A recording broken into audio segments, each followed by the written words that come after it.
प्रज्ञा को रील्स बनाने का बड़ा ही क्रेज है और वो दिन भर रील्स बनाती रहती है। खाते पीते घूमते फिरते घर में कॉलेज में रील्स बनाने के कारण प्रज्ञा पूरे कॉलेज में हाईलाइटेड है। जहां उसकी रील्स सभी को पसंद आते हैं, वहीं मनीषा चिंता में डूबी रहती है। एक रोज जब खाते हुए प्रज्ञा रील्स बना रही होती है, तब मनीषा कहती है, 1 मिनट भी चैन नहीं है इस लड़की को। ये नहीं कि खाना तो आराम से खा ले, लेकिन नहीं, अरे थोड़ी देर रील्स नहीं बनाओगी तो आसमान नहीं टूट पड़ेगा। अरे मम्मी, इसी को तो कहते हैं डिटर्मिनेशन। तुम नहीं समझोगी ये सब। भगवान, इस लड़की को सद्बुद्धि दे। जब देखो तब टेढ़ा बाका मुंह बनाती रहती है। मनीषा की बात का प्रज्ञा पर जरा भी असर नहीं होता और वो खाते खाते रील्स बनाती रहती है। दिन बीतने लगते हैं और देखते देखते प्रज्ञा का कॉलेज भी खत्म हो जाता है। आए दिन कोई ना कोई मनीषा को प्रज्ञा की शादी करवाने का सुझाव दे जाता है। सब ठीक ही कहते हैं, प्रज्ञा की शादी कर देनी चाहिए। अपने घर के काम काज में व्यस्त हो जाएगी तो खुद ही ये रील्स और नाच गाना बंद हो जाएगा। मनीषा और प्रेम प्रज्ञा के लिए एक अच्छा लड़का ढूंढने लगते हैं और तभी विकी का रिश्ता प्रज्ञा के लिए आता है, जिसने प्रज्ञा को उसकी रील्स देखकर पसंद कर लिया था। अगले दिन विकी अपने माता पिता के साथ प्रज्ञा के घर पहुंच जाता है और प्रज्ञा साड़ी पहने हाथों में चाय की ट्रे लिए उनके सामने आती है। जब विकी को पसंद है तो हमें भी बहू पसंद है। बहन जी, आप बारात की तैयारी कीजिए। एक बार लड़का लड़की अकेले में बात कर ले तो अच्छा रहेगा। हाँ हाँ, क्यों नहीं। मनीषा विकी को प्रज्ञा के कमरे में भेजती है, जहाँ प्रज्ञा पहले से ही रील्स बना रही होती है। तभी विकी कहता है, आ गए आपके साजन जी। हमारे साथ ये रील्स कंप्लीट करती तो और भी अच्छा रहता।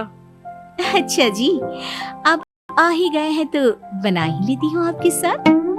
दोनों मिलकर रील्स बनाते हैं। जब वी मीट और तुरंत पोस्ट भी कर देते हैं। फिर विकी कहता है, जब आप साड़ी में चाय लेकर आए तब मुझे लगा कि कहीं मैं गलत घर में तो नहीं आ गया। अब सही है। दोनों की शादी पक्की हो जाती है और शादी के दिन भी प्रज्ञा रील्स बनाने से चूकती नहीं। यहाँ तक कि बारात के समय भी नाचते हुए रील्स बनाती है। सभी लोग प्रज्ञा की तारीफ के पुल बांध देते हैं और प्रज्ञा नाचती गाती अपने ससुराल चली जाती है। सब कुछ अच्छा चल रहा होता है। प्रज्ञा यहाँ भी दिन भर हर चीज की रील्स बनाती रहती है।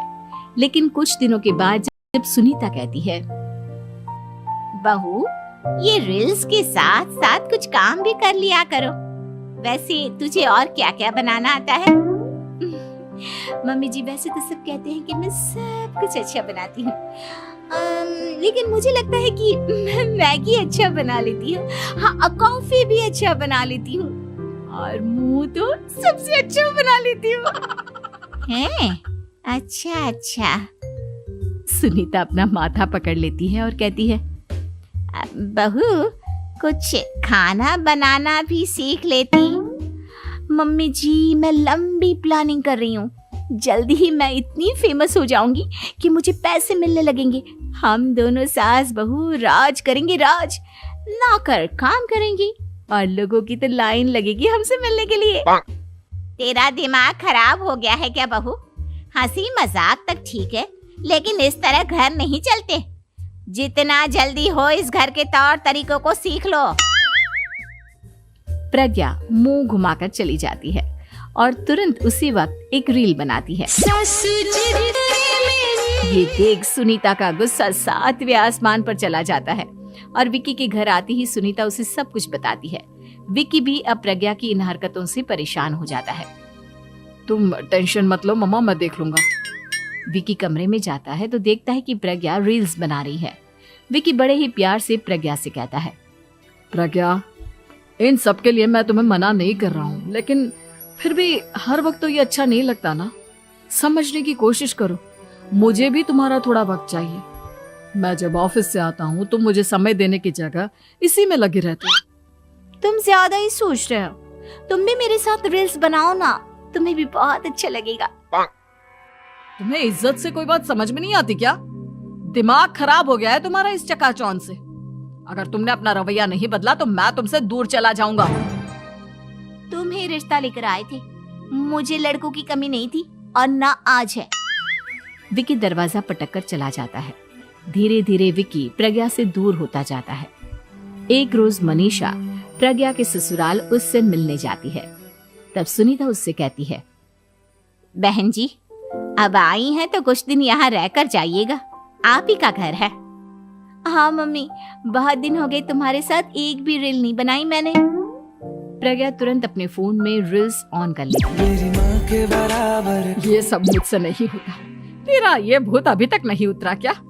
बहन जी आप कुछ कहती नहीं क्या इसे?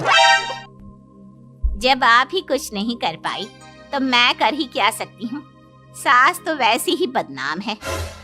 शाम को घर की लाइट चली जाती है और मनीषा प्रज्ञा से कहती है, मेरे घुटनों में बहुत दर्द हो रहा है, तू लाइट का कुछ इंतजाम करना बेटा। अच्छा कैंडल जला देती हूँ मम्मा। प्रज्ञा गाते हुए कैंडल जलाती है और खिड़की के पर्दे के पास रख देती है। मनीषा जिसे बहुत दर्द हो रहा है वो सो जाती है और प्रज्ञा हमेशा की तरह अपने रील्स में लग जाती है। उधर कैंडल की वजह से पर्दा आग पकड़ लेता है और मनीषा के कमरे में आग लग जाती है। बचाओ, कोई है, बचाओ। सभी भागते हैं और विकी कमरे की आग बुझाने में लग जाता है, लेकिन तब तक मनीषा आधी जल चुकी थी। मनीषा की हालत देख प्रज्ञा रोने लगती है। विकी मनीषा को तुरंत हॉस्पिटल ले जाता है और उसे एडमिट कराता है। विकी प्रज्ञा से कहता है, देख लिया ना, तुम्हारे इस नाच गाने की वजह से आज तुम्हारी माँ की जान जाते जाते रह गई। अब पता नहीं तुम और क्या चाहती हो। उधर डॉक्टर कहते हैं, इनकी हालत बहुत नाजुक है, आधे से ज्यादा जल चुकी है। प्रज्ञा रोती हुई मंदिर में जाती है और भगवान के आगे जाकर कहती है, भगवान मेरी माँ को ठीक कर दो, मैं कसम खाती हूँ हाथ से ये रील्स बनाना छोड़ दूंगी, बस मुझे मेरी माँ वापस मिल जाए। 2 दिन बीत जाते हैं और मनीषा खतरे से बाहर आ जाती है। पेशेंट अब ठीक है, आप लोग उनसे मिल सकते हो। सब कोई मनीषा से मिलता है और प्रज्ञा सबके सामने अपना फोन तोड़ देती है। मुझे माफ कर दो मम्मा, मैंने तुम लोगों की बातों को नजरअंदाज किया। बेटा कोई भी चीज जरूरत से ज्यादा खराब है। मैंने तुम्हें रील्स बनाने से कभी मना नहीं किया, लेकिन हर वक्त एक ही चीज तो सही नहीं है। मैं समझ गई हूँ मम्मा, आई एम सॉरी।